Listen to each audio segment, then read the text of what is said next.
wabarakatuh. Alhamdulillahi rabbil alamin, hamdan yuwafi ni'amahu wa yukafi'u mazidah. Ya Rabbana lakal hamdu kama yanbaghi li jalali wajhik wa li'azimi sultanik. Subhanaka la nuhsi thana'an 'alaika anta kama athnayta 'ala nafsik, falakal hamdu hatta tarda wa lakal hamdu idza radit wa lakal hamdu ba'da ar-ridha. Wa ashhadu an la ilaha illallah wahdahu la sharika lah, wa ashhadu anna sayyidana Muhammadan abduhu wa rasuluh. Allahumma salli wa sallim wa barik wa karrim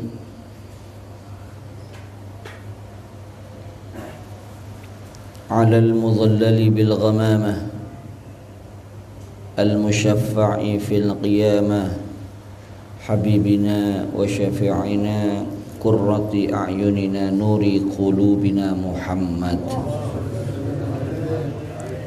wa ala alihi wa ashabihi wattabi'ina wa man tabi'ahum bi ihsan min yaumina hadha ila yaumil qiyamah, amma ba'd.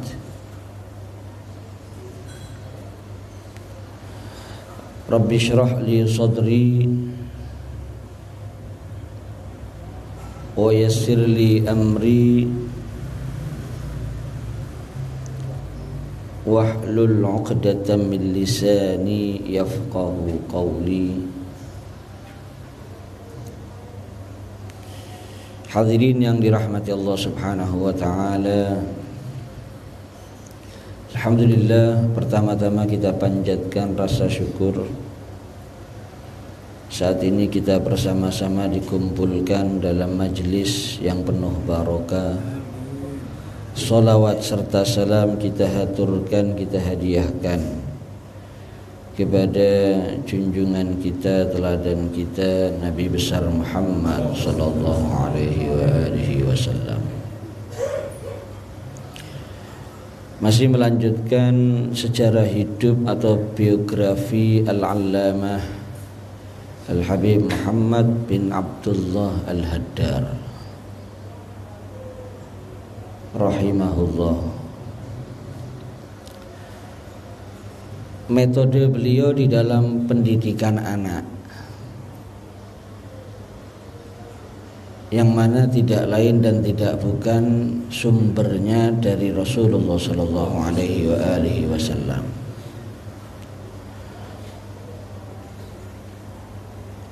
Beliau menyatakan atau berpendapat annal manzil huwal madrasatul ula. Sebagaimana yang sudah saya sampaikan di pertemuan yang lalu, beliau berpendapat rumah itu madrasah yang pertama bagi anak. Karena ketika anak baru lahir otomatis tinggal di rumahnya masing-masing. Jadi rumah itu adalah sekolahan pertama, madrasah pertama. Berarti bapak sama ibu guru pertama bagi anak-anaknya. Oleh karena itu pendidikan awal ini sangat berpengaruh dan sangat menentukan. Sehingga kalau pendidikan awal ini yaitu di rumah kita masing-masing, anak itu dididik dengan baik, maka harapannya insya Allah akan jadi anak yang baik. Oleh karena itu, di antara metode beliau ketika anak itu pertama kali mulai bisa bicara, maka beliau menganjurkan untuk menuntun si anak tadi mengucapkan lafzul jalalah, kalimat Allah. Jadi pertama kali bisa bicara itu hendaknya yang diucapkan oleh si anak kalimat Allah. Sama dengan ketika baru lahir yang pertama didengungkan di telinganya juga kalimat Allah. Telinga kanan Allah, telinga kiri Allah, azan dan iqamat. Dan itu sebagai bukti para hadirin bahwasannya walaupun si anak itu masih bayi, apa yang didengar, apa yang dilihat, ya, itu semuanya berpengaruh kepada kehidupan si anak tadi itu. Jadi keliru besar kalau dianggap lek sik cilik gak apa-apa, itu keliru. Wong sik cilik ae lho gak apa-apa wis jarno, nglakoni sing mboten sae dijarno, keliru. Melihat yang tidak baik dibiarkan, mendengar yang tidak baik dibiarkan, bicara yang tidak baik dibiarkan, keliru. Karena semuanya itu akan mempengaruhi hatinya. Dalam kitabnya Al-Habib Abdullah bin Alawi Al-Haddad, salah satu kitab beliau, kalau enggak salah kitab Adab Sulukil Murid, itu ada perkataan dari Al-Habib Abdullah Al-Haddad, innas sam'a wal basara babani maftuhani ilal qalbi yasiru ilaihi kullu ma yadkhulu minhuma. Pendengaran, penglihatan itu pintu yang terbuka yang nyambung ke hati. Maka akan sampai ke dalam hati segala sesuatu yang masuk melalui keduanya. Dadi lek sing ditingali niku sing sae-sae, sing dipirengaken niku sing sae-sae kali anak niku, insyaallah hatinya anak tersebut akan menjadi baik. Tapi kalau yang dilihat yang tidak baik, yang didengar yang tidak baik, maka juga hatinya akan menjadi tidak baik. Lek wis ati mboten, hati tidak baik, hati rusak para hadirin, ya sudah. Karena ati niku termasuk sentrali. Ala inna fil jasadi mudghah idza saluhat saluhal jasadu kullu wa idza fasadat fasadal jasadu kullu ala wahyal qalb. Dalam tubuhnya manusia ini ada mudghah. Mudghah itu segumpal daging para hadirin.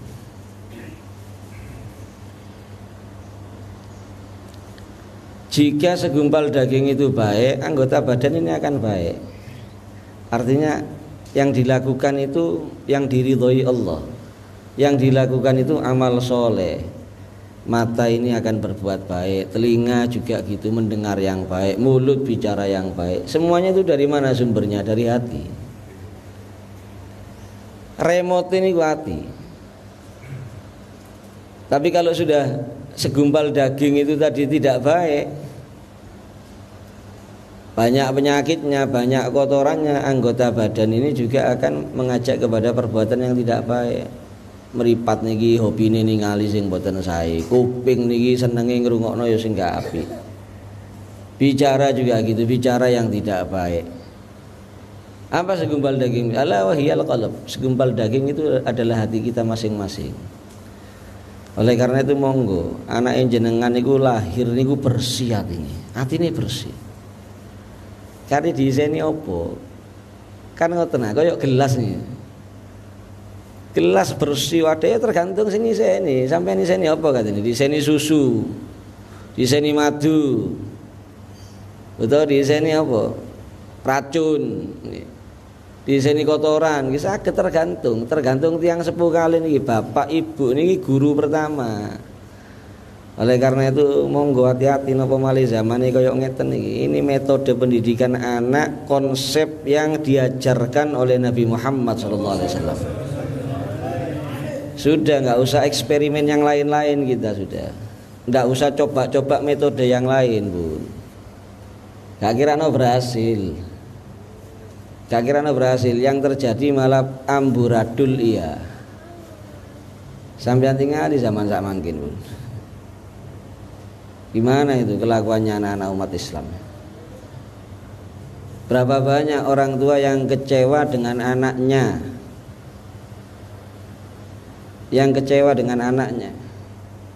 Kadang-kadang ono ibu niku bendinone nangis, bukan karena kesulitan ekonomi, bukan, hartanya berlimpah ruah mungkin, tapi bendino nangis, bapak bendino nangis, padahal bayarannya gede, napa ningali kelakuane anak, ningali perilakune anak sing boten saya perhati. Oleh karena itu sekali lagi masalah pendidikan anak ini ojo dientengno, jangan disepelekan, jangan diremehkan. Khususnya mulai masih kecil, masih bayi. Bahkan wanita-wanita sholihah zaman dahulu ndak ngenteni lahir gitu. Rumeteng niku pun ibadahi tambah cakang, ngajini tambah cakang, qiyamul laili tambah cakang, dungone tambah gethu, wiritane tambah akeh. Kenapa? Karena mereka meyakini berpengaruh dengan janin yang ada di dalam perutnya. Nah, kita bimbing istri kita seperti itu para hadirin. Aja meteng delok sinetron tok gak mari-mari. Meteng dolanan HP tok. Akhirnya anak ikat lahir doyan HP. Kan ngoten. Umur 3 tahun wis ngerti YouTube sakniki. Wis nyekel HP. Dikai dolanan liyane ndak gelem kadang-kadang.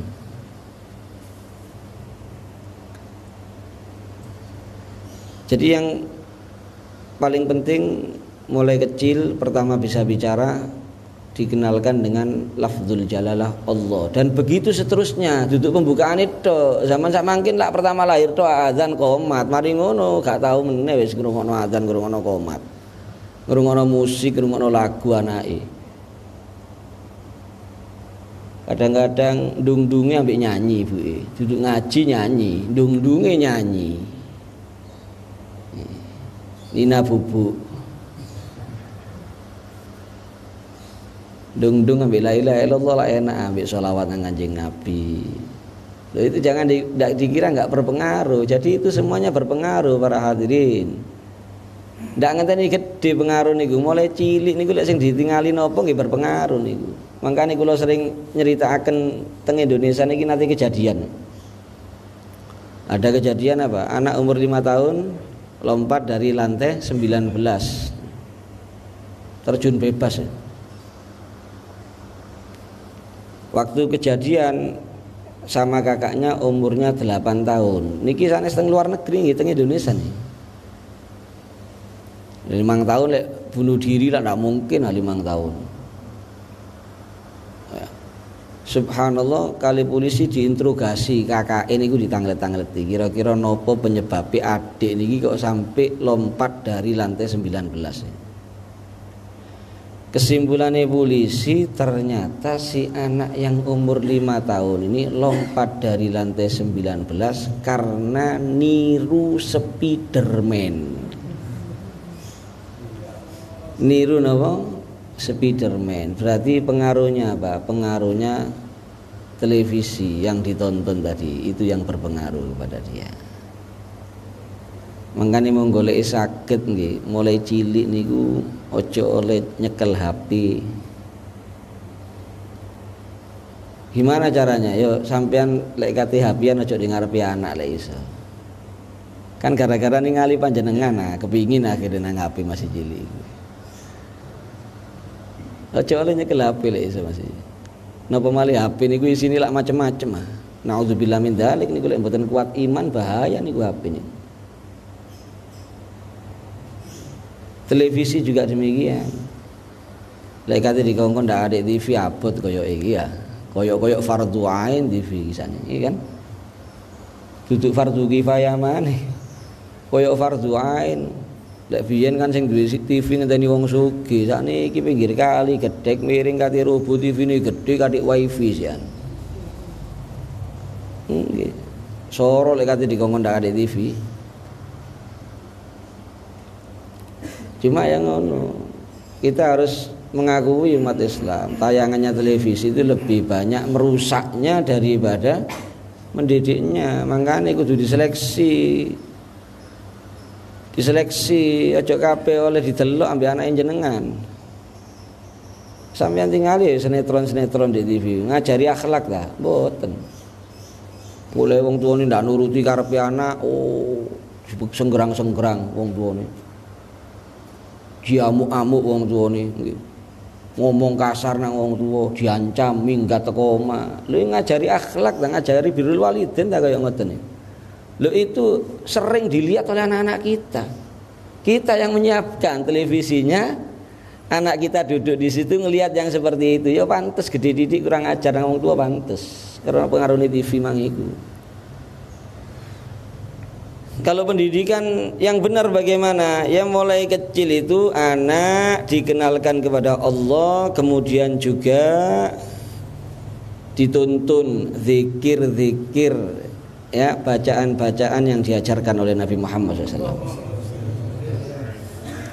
Mulai kita bangun tidur ini ada doanya, alhamdulillahilladzi ahyana ba'dama amatana wa ilaihin nusyur.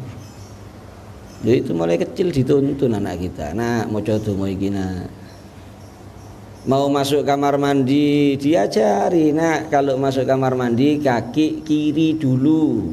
Tahu ndak kayak ngoten kira-kira? Arang-arang wong tua, paling sing diabsen anak enak wis mangan, nak. Wis mangan nah. Urusannya mangan tok sing dieling-eling kadang-kadang. Doanya diajarkan. Enak kate mlebu jeding iki sunah Kanjeng Nabi maca donga. Donga.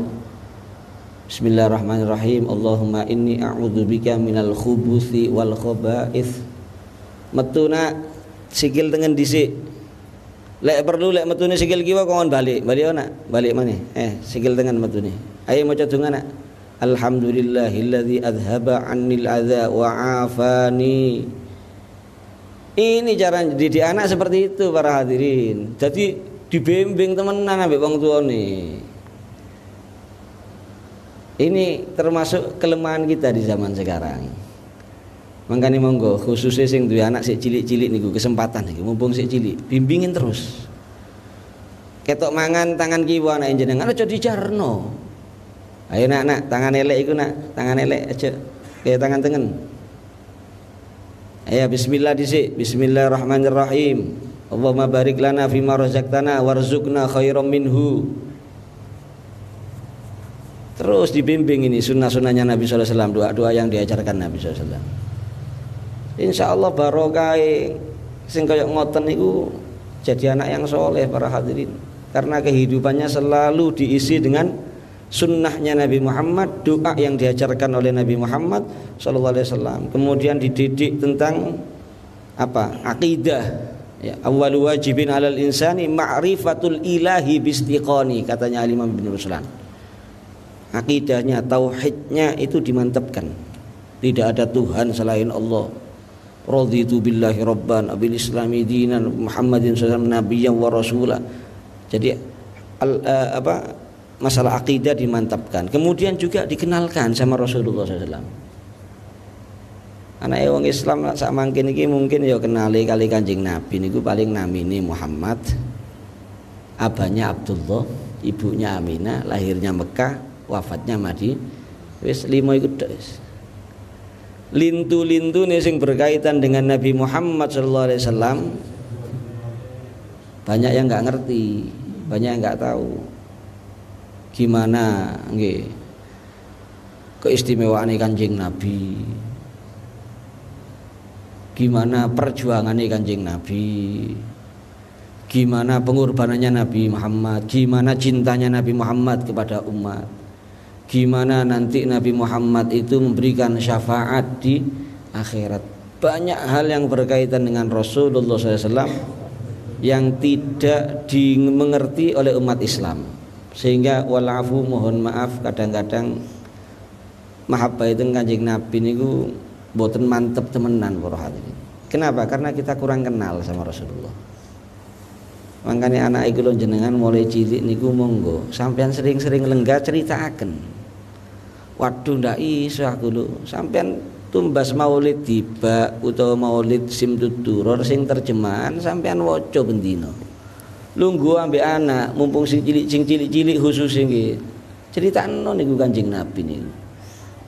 Itu doktrin supaya apa? Hati mereka itu penuh ya dengan mahabbah kepada Rasulullah sallallahu alaihi wasallam. Cek mantep mahabbah teng Kanjeng Nabi. Lek pun mahabbah teng Kanjeng Nabi mantep mulai cilik enteng katene taat teng Kanjeng Nabi niku para hadirin. Enteng katene taat teng Kanjeng Nabi. Ya, jadi mari jangan cuma sekedar kenal Kanjeng Nabi cuma namine Muhammad, abahnya Abdullah, ibunya Aminah, lahir Mekah, wafat Madinah. Tapi hal-hal lain tentang Rasulullah sampaikan juga kepada anak-anak kita ya. Kemudian juga dididik Al-Qur'an Al-Karim. Aja sampai anak wong Islam gak iso ngaji. Dalam riwayat yang sering kita dengar, addibu auladakum ala thalathi khisalin. Didik anak kalian 3 perkara. Ini termasuk metode pendidikan dari Nabi Muhammad SAW. Lek panjenengan terapaken insyaallah anak jenengan sesuai harapan. Jadi anak yang membahagiakan orang tua fid dunya wal akhirah. Didik apa? Ala thalathi khisalin hubbi nabiyikum wa hubbi ahli baiti wa qiraatil Qur'an. Didik cinta kepada nabi kalian, kepada keluarganya nabi kalian, dan membaca Al-Qur'an. Karena faktanya sak mangkin iki mboten titik anake umat Islam sudah balik gak bisa baca Quran para hadirin. Pun SMP, pun SMA, pun kuliah kadang-kadang gak bisa maca Quran. Padahal Quran itu satu-satunya mukjizat yang paling agung yang ditinggalkan oleh Nabi SAW untuk keseluruhan umatnya ya, oleh karena itu ya, masih banyak lagi sebetulnya ya, tentang pendidikan anak yang disampaikan oleh Habib Muhammad bin Abdullah Al-Haddar. Kita sambung lagi di pertemuan yang akan datang. Mudah-mudahan manfaat, mudah-mudahan anak-anak kita semuanya dijadikan min ahlil ilmi wa ahlil khair. Amin ya rabbal alamin. Wal afu minkum. Assalamualaikum warahmatullahi wabarakatuh.